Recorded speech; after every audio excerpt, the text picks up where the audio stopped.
ஆமென். அல்லேலூயா, அல்லேலூயா. இந்த உபவாச கொள்கைக்கு கடந்து வந்த உங்கள் ஒவ்வொருவரையும் நாங்கள் வாழ்த்தி அன்புடன் வரவேற்கிறோம். தொடர்ந்து நீங்கள் கர்த்தரை உறுதியாய் பற்றிக் கொள்ளும்படி அடிமை உங்களிடத்திலே விண்ணப்பம் செய்கிறேன். சற்று நேரம் நாம் தியானிக்கும்படி தெரிந்து கொள்ளப்பட்ட வேத பாடம் யோவான் எழுதின அதிகாரம் 14, அதிலே 11வது வசனம். யோவான் 14:11. நான் பிதாவிலும் பிதா என்னிலும் இருக்கிறதை நீங்கள் நம்புங்கள். அப்படி நீங்க நம்பலனாலும் என் கிரியைகள் நிமித்தமாவது என்னை நம்புங்கள். நம்ம போன சண்டே பார்க்கும் பொழுது கர்த்தரை அறிகிற அறிவுன்னு சொல்லி நம்ம ஒரு சில காரியங்களை நம்பிக்கையை குறித்து நம்ம பார்த்தோம். இன்னைக்கு நம்ம என்ன பார்க்கிறோம்னா, என் கிரியைகளின் நிமித்தமாவது என்னை நம்புங்கள். பாருங்க, நான் ஆண்டவர் அந்த இடத்துல இயேசு கிறிஸ்து பரிசேயர்களும் சதுசேயர்களும் எப்பொழுது இவர் தவறு செய்வார், எப்பொழுது இவர் குற்றம் செய்வார் என்று இவரை பிடிப்பதற்கு வகை தேடி கொண்டிருக்கிறாங்க. அப்படி வகை தேடி கொண்டிருக்கும் பொழுது ஆண்டவர் என்னிடத்தில் இல்லாமல் நான் இப்படிப்பட்ட அற்புதங்களை செய்ய முடியாது, அதிசயங்களை செய்ய முடியாது. தேவன் என்னோடு இருக்கிறதற்கு அநேக அற்புதங்கள் அதிசயங்கள் சாட்சியாக இருக்குது. இதுக்கு மேலா உங்களுக்கு யோவான் ஸ்நானகனும் சாட்சி கொடுக்கிறாரு, நாத்தான் வேலு சாட்சி கொடுக்கிறாரு. இப்படியெல்லாம் உங்களுக்கு சொன்ன பிறகும் நீங்க என்ன அறியலையே. அப்படி நீங்க அறியாம இருந்தாலும் என்னிடத்தில் விளங்குகிற கிரியை இருக்கிறது, என்னுடைய செயல்பாடு இருக்கிறது. நான் மக்கள் மத்தியிலே வரும் பொழுது என்னுடைய கிரியைகள் எப்படி இருக்கிறது என்பதை பார்த்தாவது நீங்கள் அறிந்து கொள்ளுங்கள் அல்லது நம்புங்கள் என்று ஆண்டவர் சொல்கிறார். அப்போ இன்னைக்கு நமக்கு முக்கியமா தேவை என்னன்னு பார்த்தீங்கன்னா, நம்ம கிறிஸ்தவர்கள் சொல்லி கூடி இருக்கிறதல்ல பெருமை, அவருடைய கிரியைகள் நமக்குள்ளாக வர வேண்டும். அவர் என்ன செய்தாரோ அதை செய்யக்கூடிய இருதயம் நமக்குள்ளாக என்ன செய்ய வேண்டும், வர வேண்டும். அதுதான் கர்த்தரை அறிகிற அறிவு. அப்போ கிரியை நம்மளுடைய செயல். இப்போ ஒரு சில சம்பவங்களை நம்ம இப்போ இதிலே பார்ப்போம். யோவான் 5வது அதிகாரம் 36வது வசனம். யோவான் 5:36. யோவானுடைய சாட்சியை பார்க்கணும், மேன்மையான சாட்சி எனக்கு உண்டு.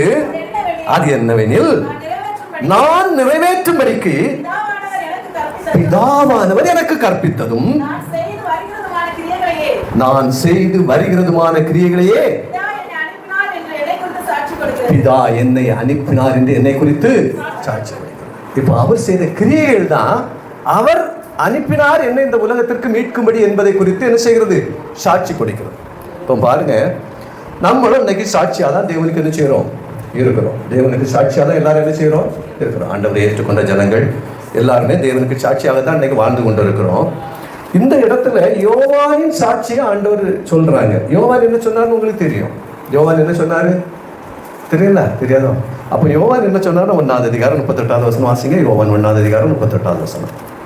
இயேசு திரும்பி அவர்களை பின் செல்கிறதை கண்டு என்னை தேடுங்கள் என்றார். சரி 49 வாசிங்க. 48 49 வாசிங்க. அதற்கு நாத்தான்வேல், நீர் என்னை எப்படி அறிவீர் என்றார். இயேசு அவனை நோக்கி, பிலிப்பு உன்னை அழைக்கிறதற்கு முன்னே நாத்தான்வேல் சொல்லுகிறான், நீர் என்னை எப்படி அறிவீர் என்றான். ஏன் இதை அவன் எப்படி சொன்னான்னா, முதல்ல பிலிப்பு போய் சொன்னா, நாசரேத்திலிருந்து ஒரு தீர்க்கதரிசி வந்திருக்கிறாரு, அவரை பார்க்க சில தேவனுடைய குமாரன் போல கிறிஸ்து போல இருக்கிறாருன்னு சொன்ன உடனே இவன் சொன்னா, நாசரேத்திலிருந்து ஒரு நன்மை வரக்கூடுமோ, நாசரேத்திலிருந்து ஒரு நன்மை வரக்கூடுமா? நீங்க ஒரு சில இந்த உபவாச கூடுகளை நமக்கு என்ன நன்மை கிடைக்குது, ஒரு நன்மை நமக்கு கிடைக்குமா, நம்மளால என்ன ஆசீர்வாதம் இருக்க போகுதுன்னு நினைச்சு ஒரு இடம் வந்திருக்கலாம். ஆனா ஆண்டவர் என்ன செய்யறாங்க, அப்படிப்பட்ட ஒரு இடத்திலிருந்து நன்மை வராதுன்னு நினைக்கிற இடத்துல இருந்து தான் நன்மையை துளிர்க்க பண்ணுகிற தேவனாக அவர் இருக்கிறார். எந்த கிராமத்துல, இந்த சிறிய இடத்துல நம்ம பண்ணுகிற ஜெபம் ஒரு தேசத்தை பாதுகாக்கிற ஜெபமாக இருக்கும், அநேக ஜனங்களை விழிப்பற செய்கிற ஜெபமாக இருக்கும், அநேகர் விழுந்து போகிறதை தடுக்கிற தடை பண்ணுகிற ஜெபமாக என்ன செய்யும் இருக்கும். நம்ம ஈஸியா நினைச்சிடக்கூடாது. சில போதகர்கள் எவ்வளவு கூட்டம் வரும்னு கேட்டுட்டு தான் போதகம் பண்ண நினைச்சுவாங்க, வருவாங்க. எத்தனை கூட்டம் வரும். ஆண்டவர் சொல்றாரு, எவ்வளவு பெரிய தேவன், எங்கே 2 பேர் 3 பேர் என் நாமத்தினாலே கூடி வருவீர்கள் அங்கே நான் வருவேன்.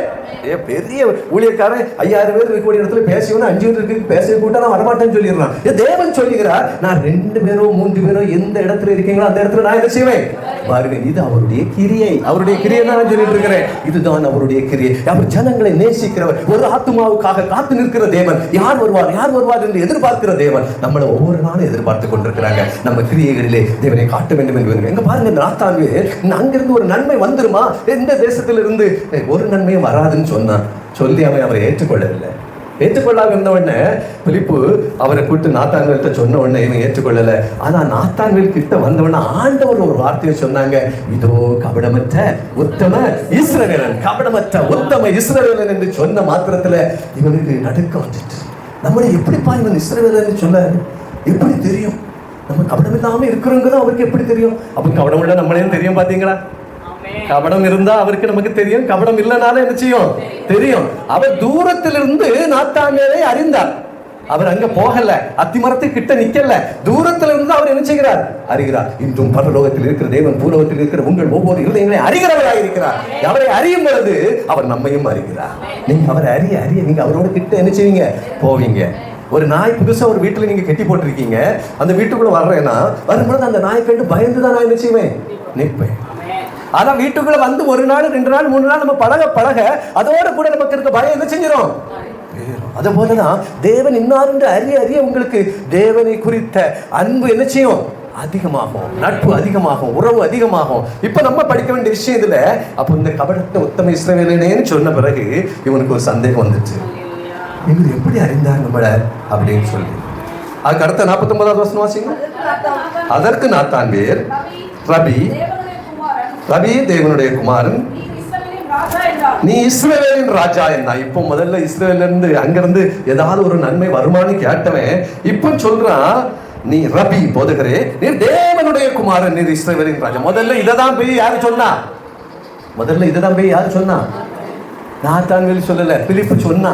தேவனுடைய குமாரன் வந்திருக்கிறாருன்னு சொன்ன உடனே ஏத்துக்கிடல. இப்ப அவன் வாயில இருந்தே சொல்றான். எப்படி சொல்றான்?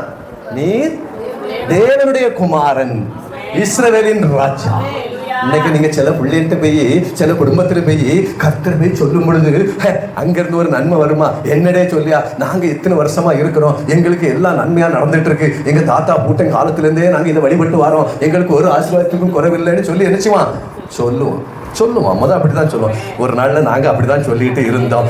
இன்னொரு நாளில அந்த தேவனை அறிக்கை பண்ணும்படி இவர் இஸ்ரவேலின் ராஜா, இவர் தேவனுடைய குமாரன் என்று அதே வாயில சொல்ல வச்சாங்க. பாருங்க, அந்த தேவன் தான் இன்றும் நம்மோடு இருக்கிறார். பாருங்க, அன்னைக்கு எவ்வளவு நம்ம வேண்டான்னு தள்ளினமோ இன்னைக்கு அவ்வளவு நெருக்கமா நம்மள என்ன செய்யறாங்க கொண்டு வராங்க. இன்னைக்கு அநேக பிள்ளைகள், ஒருவேளை நீங்க போகும்பொழுது உங்க சொந்த பந்தங்கள் நீங்கள் தேவனை குறித்து பேசும்பொழுது, அல்லது உங்கள் கணவனோட உங்கள் வீட்டுல உள்ள யாராவது ஒருத்தரோட பேசும், போ உன் வேலையை பார்த்துட்டு போ, நான் வராம இருப்பேன், எனக்கு எல்லாம் தெரியும், நான் என்ன பார்க்காம இருக்கேன்னு சொல்லி என்ன பேசுவாங்க.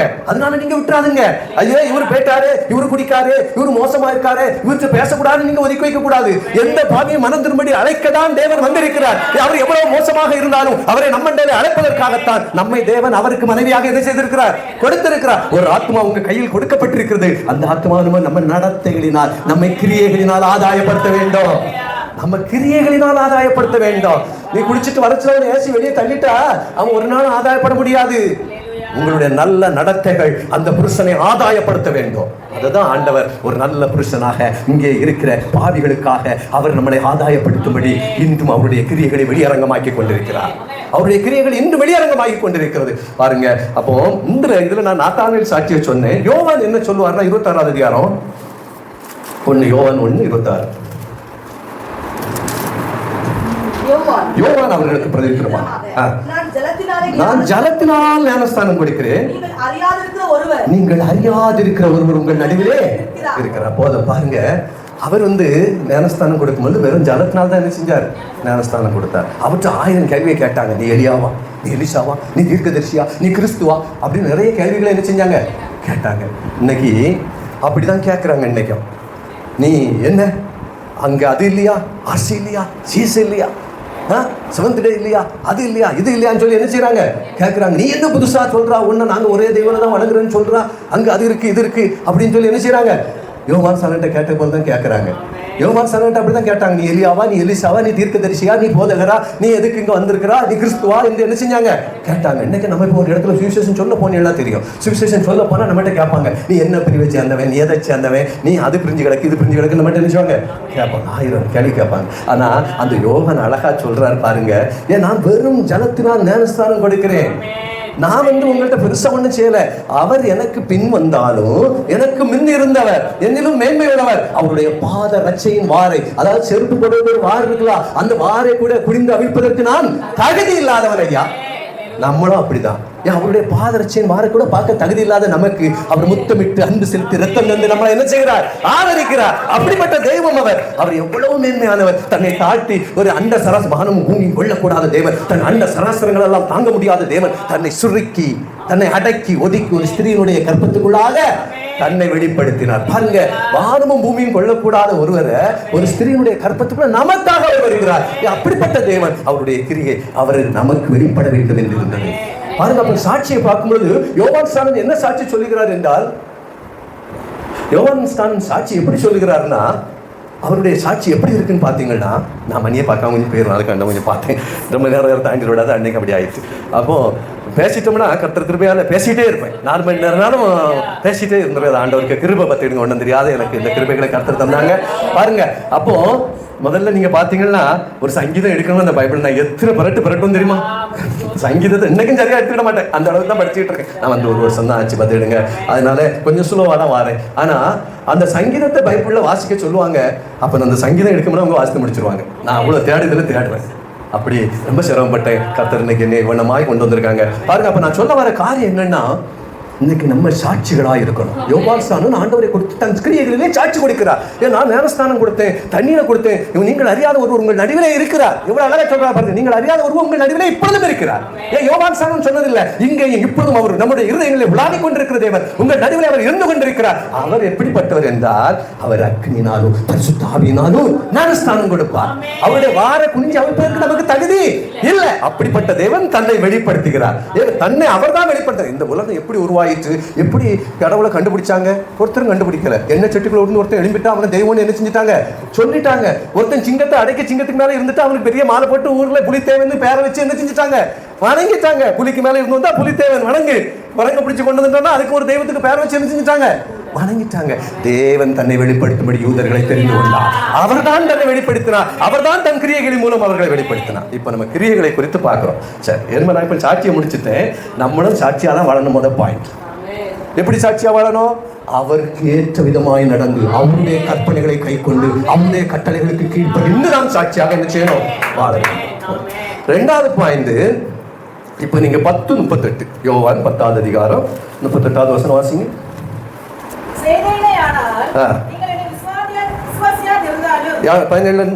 வாசிங்க.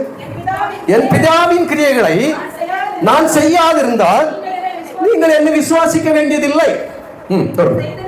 செய்தேனே ஆனால், அந்த கிரியைகளை செய்தேனே ஆனால் நீங்கள் என்னை விசுவாசியாதிருந்தாலும் பிதா என்னிலும் நான் அவரிலும் இருக்கிறதை நீங்கள் அறிந்து, நீங்கள் தெரிந்து, நீங்கள் புரிந்து, நீங்கள் பார்த்து, நீங்கள் நடந்து அவைகளை விசுவாசிக்கும்படி அந்த கிரியைகளை விசுவாசியுங்கள் என்றார். இப்போ பாருங்க, நீங்க யோவான் முதல்ல இருந்தே வாசித்தீங்கன்னா நமக்கு நிறைய காரியங்கள், நிறைய அற்புதங்கள், அடையாளங்கள் ஆண்டவர் செய்வோம். முதல் அற்புதமே இந்த 2வது அதிகாரத்தில் அந்த கானா ஊர்ல கல்யாண வீட்டில் செய்கிற வெற்று ஜாடிகளை நவமான நல்ல திராட்சை ரசமாக மாற்றுவாங்க. அது உங்களுக்கு நல்லா தெரியும். அற்புதம்.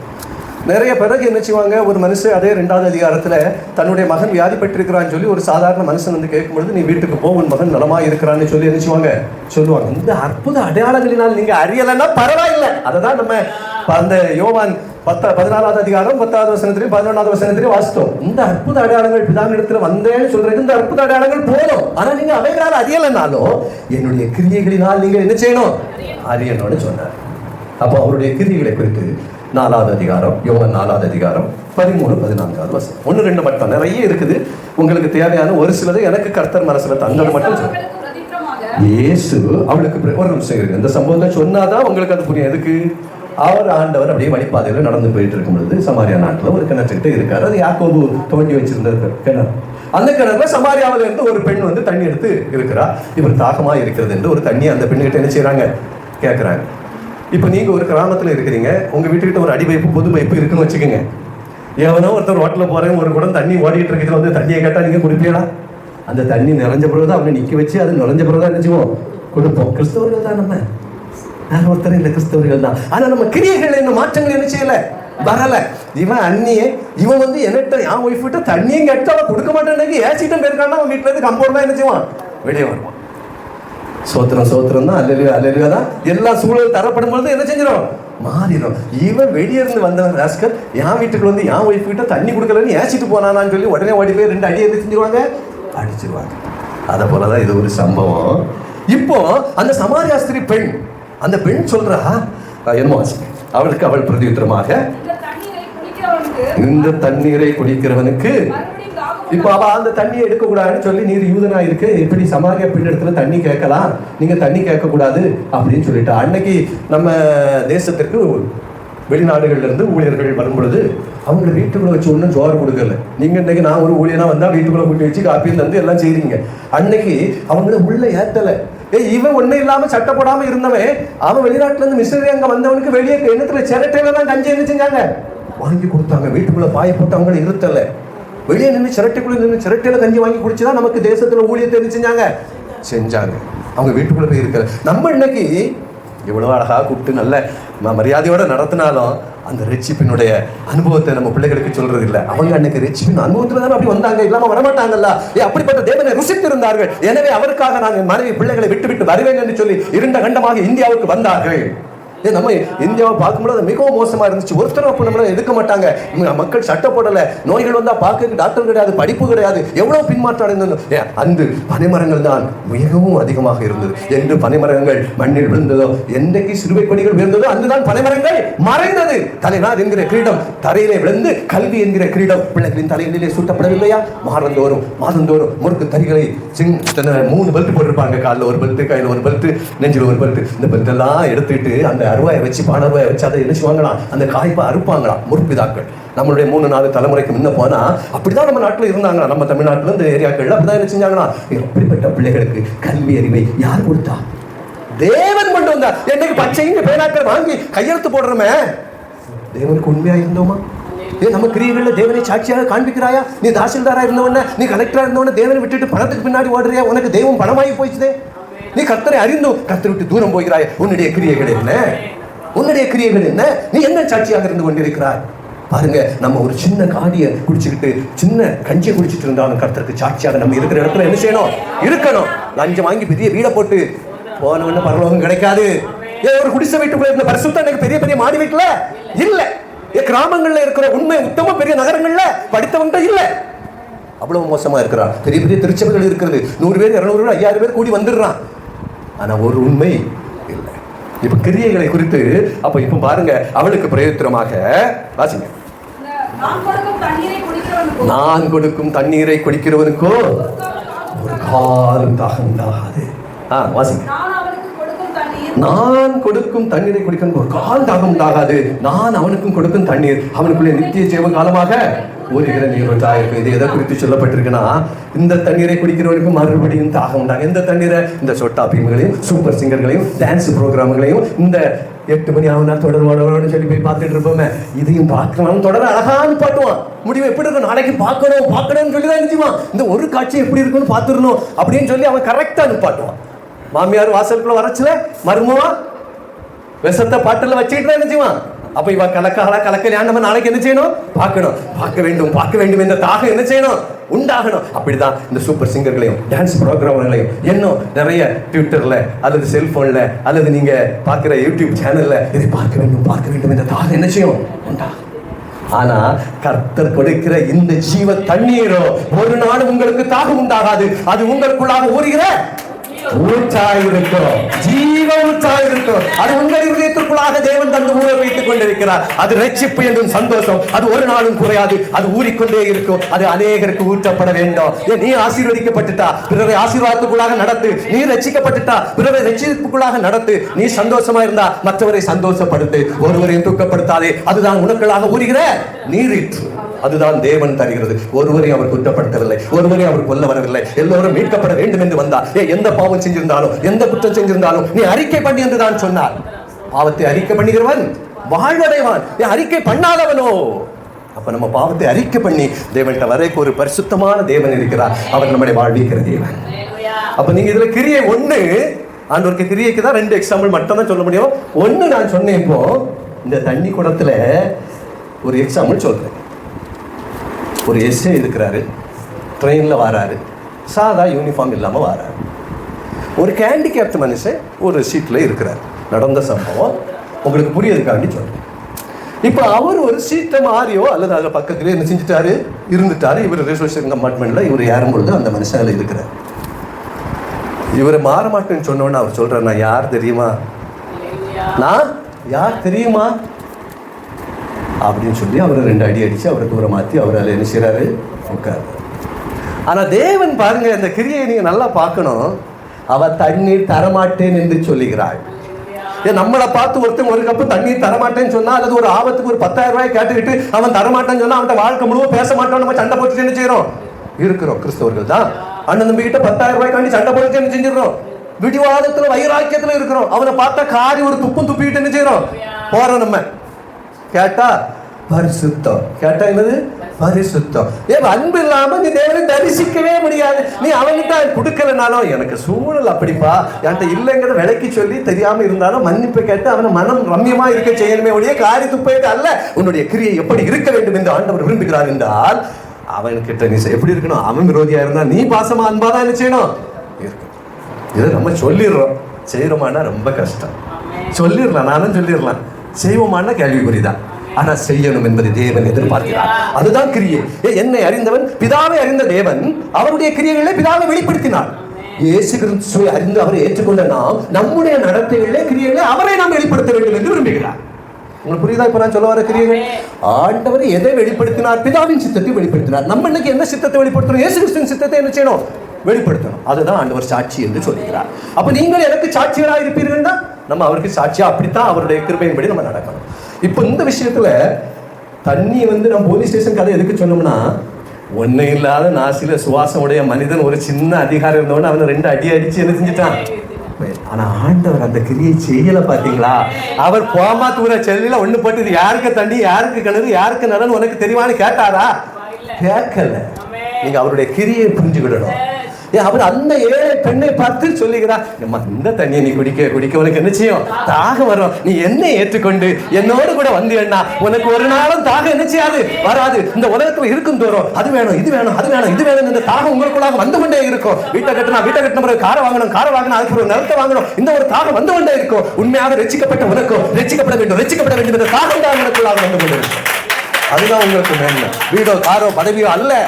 உண்மையான ரட்சிப்பு என்பது அநேகர் ஐயோ இப்படி ஒரு பட்டை போட்டு வந்தா நம்ம இருதயத்துல இப்போ ஐயோ இந்த பிள்ளை ரட்சிக்கப்படணுமே, ஐயோ இந்த பிள்ளை ரட்சிக்கப்படணுமே, முரட்டாட்டத்துல இருக்குதே எங்க எண்ணம் தான் நமக்குள்ள என்ன செய்யணும், வரணும். நம்ம இவன் என்ன எத்தனை நாளைக்கு இருப்பான் பார்ப்போம் அப்படி நினைக்க கூடாது. கிரியை ஒண்ணு. அப்ப நான் எதுக்கு சொன்னேன், நான் உங்களுக்கு புரிய கண்ணு அந்த இசை கதையை சின்ன ஒரு பவர். நாளைக்கு மூச்சு போட்டுனா அவனுக்கு கிடையாது. அவன் அடிச்சு மாற வைக்கிறான். எவ்வளவு வல்லமை உள்ள தேவன் அந்த ஸ்திரீ இடத்துல எப்படி ஒரு வாக்கு கொடுக்கிறாங்க பாருங்க. நீ எந்தெந்தைக்கும் வற்றாத ஜீவ நதியாக இருக்க வேண்டும் என்று விரும்புகிறார். உன்னிடத்தில் ஆசீர்வாதத்திற்கு குறைவில்லாதபடிக்கு உன்னை நிறைவேற்ற வேண்டும் என்று விரும்புகிறார். அப்படிப்பட்ட தேவன் தான் அவருடைய கிரியை. ஏனுமே 8வது அதிகாரம் 2வது வசனம். 2 தான் சொல்ல, நிறைய இருக்கு, எல்லாம் எனக்கு விளக்க முடியாது. 8வது அதே யோவான் தான் இல்ல, யோவான் 8வது அதிகாரம் 2வது வசனம். அதுதான் சரி சரி வாசி.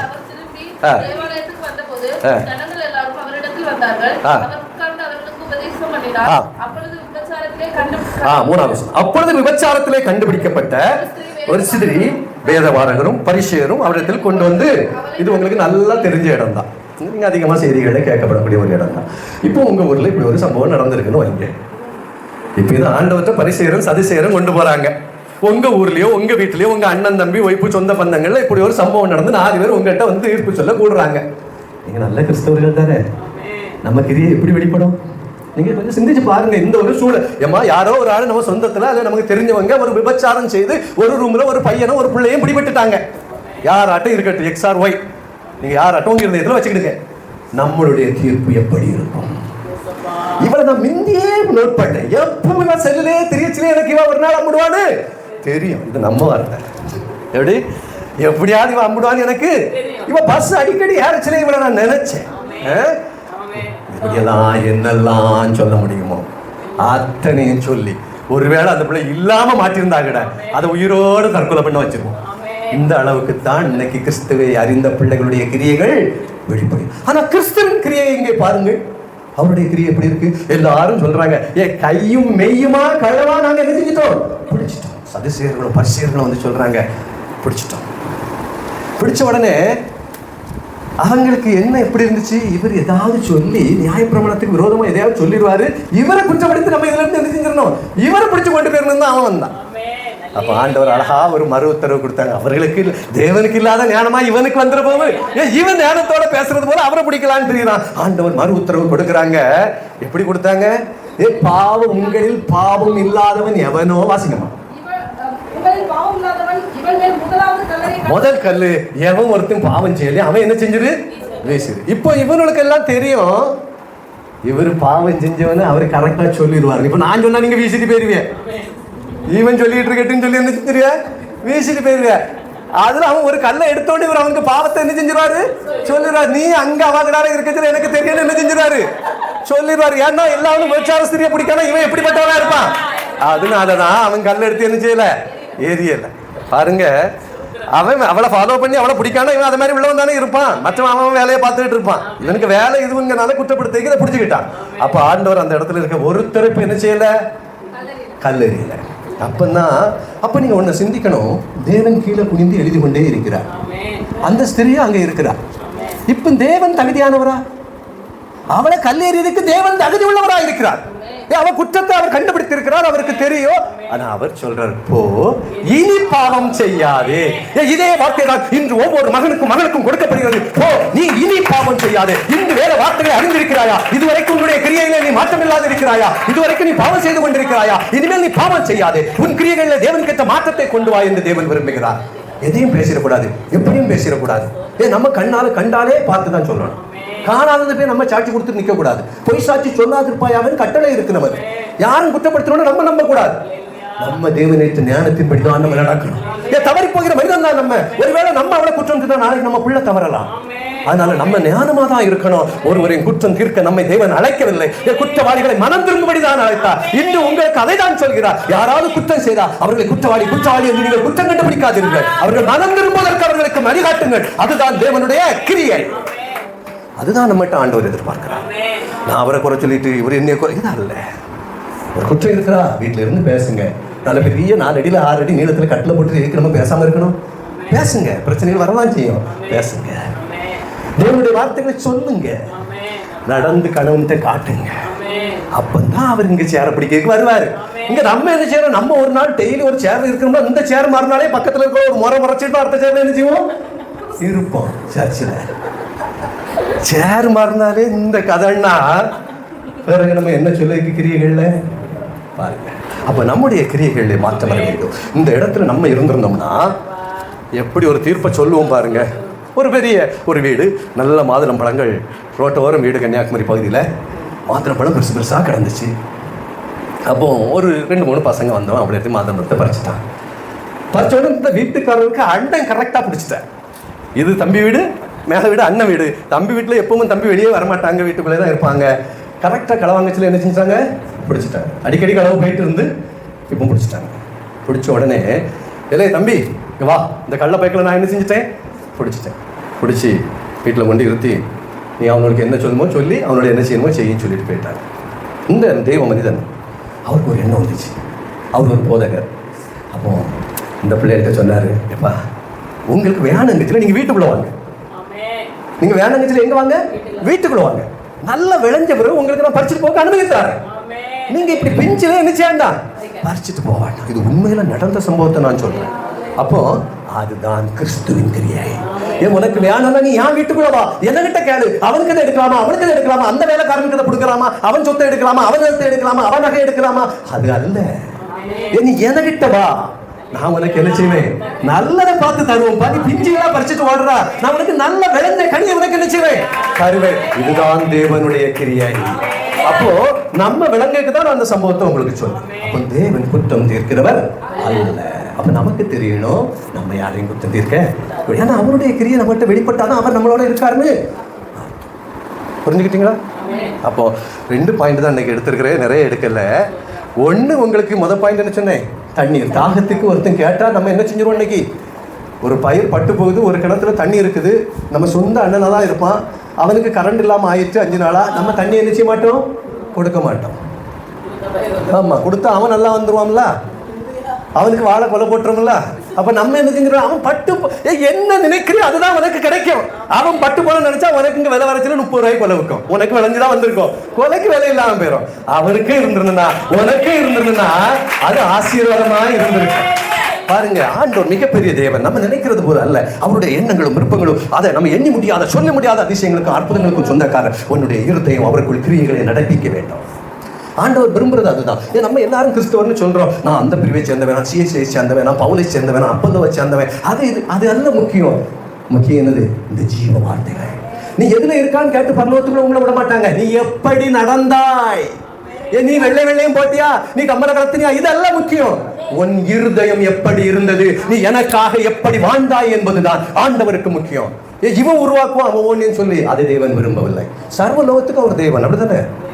நமக்கு மட்டுமல்ல, சைனாக்காரனுக்கு அவர் தான் தேவன், ஜப்பானுக்கு அவர் தான் தேவன், அமெரிக்காவில் இருந்தாலும் அவர் தான், சர்வ லோகத்துக்கும் அவர் தேவன். அப்ப அவர் ஒரு கட்டளையை சொன்னா அது எல்லோருக்கும் பொருந்தும். அதுதான் இந்த தேவ கட்டளைகள். நீ அன்பா இருக்க வேண்டும் என்று அவர் விரும்புகிறார். நம்ம அன்பே இல்லாம ஆண்டவர் போய் சொல்ல போறோம்னு சொன்னா ஏதாவது ரசிக்கப்படுமா? நீங்க கொஞ்சம் திங்க் பண்ணி பாருங்க. நம்ம கிட்ட முதல்ல தாய் தப்பையன் பிள்ளைய கூட்டா பிள்ளை சத்தம் கொடுக்கல, செல்ல பார்த்துட்டு காத்து கூட வச்சுக்கிட்டு என்ன செய்யுது இருக்குது. தேவன் கூடிய சத்தம் என்ன கேட்குமா அந்த பிள்ளைகளுக்கு? தாய் தகப்பனுக்கு கீழ்ப்படியாம தேவனுக்கு கீழ்ப்படிய முடியாது. முதல் தாய்க்கும் தகப்பனுக்கும் கீழ்ப்படுகிற பிள்ளைதான் தேவனுக்கு நிச்சயமாக என்ன செய்யும்? கீழ்ப்படியும். பாருங்க, அப்படிப்பட்ட தேவன். நான் உங்களுக்கு முக்கியமா சொல்ல வேண்டிய காரியம் என்னன்னா, நம்ம நடத்தைகள்ல, நம்ம செயல்கள்ல. நீங்க ஒரு கடைக்கு போனா கூட உங்களை சோதிப்பான் பார்த்துக்கிடுங்க. நீங்க 20 ரூபாய் தான் கொடுத்துருப்பீங்க, 10 ரூபாய்க்கு பொருளை வாங்கியிருப்பீங்க, 90 ரூபாய்க்கு அவர் கொடுத்துருவாரு. அந்த அம்மாவுக்கு இருக்க சந்தோஷம் எப்போ பரலவத்துக்குள்ள போச்சல கூட அந்த சந்தோஷம் வருமோ என்னதோ. அடுத்த ஒரு ரூபாய் 80 ரூபாய் கூட கிடைச்சோன்னு இருக்க சந்தோஷத்தை பாருங்க. ஆண்டவர் துக்கப்படுகிறார், ஆண்டவர் துக்கப்படுகிறார். நீ 80 ரூபாய் கிடைச்சி ரொம்ப சந்தோஷத்துல வருவா, ஆனா உன்னை குறித்து சாட்சி பார்க்க வேண்டிய தேவன் துக்கப்படுகிறார். என் மகளே, என் மகளே, இதற்காக உனக்கு ரத்தம் சிந்தினேன், இதற்காக நான் சிலுவையில் அறையுண்டேன், இதற்காக நான் என் கைகளை விரித்து உங்களை நோக்கி கூப்பிட்டு நீங்கள் மனம் திரும்பவில்லையா? இன்னும் நீங்கள் பணத்திற்கு முக்கியத்துவம் கொடுக்கிறீங்க, இன்னும் நீங்கள் களவு செய்கிறீர்களா, இன்னும் நீங்கள் பொய் பேசுகிறீர்களா, இன்னும் நீங்கள் ஏமாற்றுகிறீர்களா, இன்னும் நீங்கள் வஞ்சிக்கிறீர்களா? உங்கள் கண்களுக்கு முன்பதாக என்னுடைய ரத்தம் உங்களுக்கு தெரியவில்லையா? அப்படிதான் நம்மளை பார்த்து கேட்கிறாங்க. 80 ரூபாய்க்கு ஆசைப்பட்டே மகளே, பிறகு ஒரு நோய் வரத்துல 8000 ரூபாய் ஆஸ்பத்திரியில் பில்லு, 3 நாள் ஆஸ்பத்திரியில் படுக்க. உடனே வரலன்னு நம்ம வராது நினைக்க கூடாது, நின்று செய்யும். அதான் அன்னைக்கு செஞ்சு வச்சான், உலகத்தான் சொல்லி வச்சான். அரசன் அன்று கொள்வான், தெய்வம் நின்று கொள்வான். உலகத்தில் உள்ளவன் அறிஞ்சிருந்தான். தெய்வம் உடனே கேட்காது. ஆனா ஒரு நாள்ல உங்கள் அனைவருக்கும் முன்பதாக நம்ம எல்லாம் ஒரு நாள் நியாய தீர்ப்புக்கு முன்ன நிற்போம்னா அங்கே ஜனங்களை அறிவோம், கேட்கப்படும். அவருக்கு மறைவானது ஒன்றும் இல்லை. பார்த்துக்கிடுங்க, நம்ம நினைக்கிறோம் இன்னைக்கு நம்ம பெரிய நியாயம், நம்ம ரொம்ப படிச்சுட்டோம், அவனுக்கு தெரியாச்சு, நம்ம இவாட்ட தானே பேசணும், நம்ம இவங்கிட்ட தானே பேசணும், அவருக்கு தெரியாது. யார் என்ன வார்த்தை உங்க வாயிலிருந்து வெளிப்படும் முன்னே அவர் உங்களை அறிந்திருக்கிறார். உங்கள் கற்பத்தில் எலும்புகள் உருவாகும் விதம் இன்னது நீ அறிந்தாயும் என்று யோபுவை நோக்கி பார்த்து கேட்டது அவன். நம்மளே பார்த்து கேட்க மாட்டாரா? மோசையை கூட மோசை போய் சொன்னா, ஐயா எனக்கு திக்கு வாயி, எனக்கு மந்த நாவு, கதை உண்டாக்கினவர் காணாரோ, காதை உண்டாக்கினவர் கேளாரு. நான் என்ன வந்து தெரியாம அழைச்சிருக்கேன், நீ மக்குவாயு, நீ மந்தனாவும் எனக்கு என்ன செய்யும், திக்குவாயு மந்தனாவும் உள்ளவன் எனக்கு தெரியும், நான் தெரிஞ்சுதான் உன்னை அழைச்சிருக்கேன். நீங்க இன்னைக்கு சொல்லலாம், எனக்கு அந்த நோய் இருக்கு, எனக்கு இந்த நோய் இருக்கு, நான் அந்த கஷ்டத்தோட வந்தேன், நான் அந்த கஷ்டத்தோட வந்தேன், என் குடும்பத்துல நிம்மதியே இல்லை, என் கணவன் ஒரு மாதிரி நடத்துறாரு, என் மாமியார் ஒரு மாதிரி நடத்துறாரு. நீங்கள் இதை தேவன் அறிந்து கொண்டிருக்கிறார். எப்போ நீங்கள் தேவனுக்கு ஏற்ற கிரியைகளை செய்யும் பொழுது அவர் உங்களுக்குரியதை அவருக்குரியதாக எடுத்துக்கொள்வார். ஒருவர் உங்களுக்கு விரோதமாக வர முடியாது. அந்த கிரியைகளிலே நீங்கள் தேவனை அடையாளப்படுத்துங்கள், அதுதான் முக்கியம். எல்லாம் சொல்லிக்கிட்டு கையை அடிச்சுட்டு பாட்டை முடிப்பான. எப்படின்னா ரொம்ப வருத்தத்தோட வந்திருப்பான், ரொம்ப கண்ணீரோட சபைக்கு வருவான். இங்க எல்லாரும் சந்தோஷம் பொங்குது, அவனும் கூட இருந்து படிப்பான், சந்தோஷம் பொங்குது. அதல்ல உணர்வு என்பது வருத்தத்தோட வந்திருக்கிறப்பா, நான் சந்தோஷத்தோட போக நீங்க கிருபை செய்யுங்கப்பா, உங்களுடைய இறக்கம் எனக்கு கிடைக்கணும்ப்பா. அதை உணர்வு பூர்வமாக நம்ம என்ன செய்யணும்? ஆராதிக்கணும், உணர்வோடு ஆராதிக்கணும். சும்மா வந்து சத்தியம் போட்டு பார்க்க என்ன சொல்லுவான், எப்பா இவன் பிறட்டு போறதை பார்த்தா இன்னைக்கு வீட்டுக்கு வருவானோ வரமாட்டாள், ஒரு வேளை வானத்துக்கு எலியாவை எடுத்து போல எடுத்துட்டு போயிருவாள், வெள்ளை வெள்ளையமான போறதை பார்த்தா அப்படிதான் இருக்குன்னு நினைப்பா. ஆனா பஸ்ல யாரு ஒரு நல்ல ஒரு 9 மாசம் நிறை கற்பிணி பஸ்ல வந்து நிப்பா, இவ சக்க மாதிரி சீட்ல இருப்பா, இவாக்க பக்கத்துலதான் அவ இருப்பா. அப்ப இவா எப்படி இருப்பா? வெள்ளை வெள்ளையும் போட்டிருக்கா, தேவனுக்கு சாட்சியாக நிக்கணும். என்ன ஒருத்தன் அவன் எந்திரிச்சு இடத்த கொடுப்பான் அந்த பெண்ணுக்கு, இவன் 2 மணி நேரம் நின்னாலும் இடத்த என்ன செய்ய மாட்டான், எந்திரிச்சு கொடுக்க மாட்டான். இது என்ன கிரியை? இது என்ன கிறிஸ்டியானிட்டி? இது என்ன கிறிஸ்தவம்? நமக்கு திராணி இருக்கும் பொழுது, நமக்கு நன்மை செய்ய திராணி இருக்கும் பொழுது நீங்கள் நன்மை செய்யக்கூடியவருக்கு நன்மை செய்யாமல் இராதேயுங்கள். அதுதான் தேவன் உங்களிடத்தில் எதிர்பார்க்கிறார். நம்ம அதை புரிஞ்சுக்கிடணும்.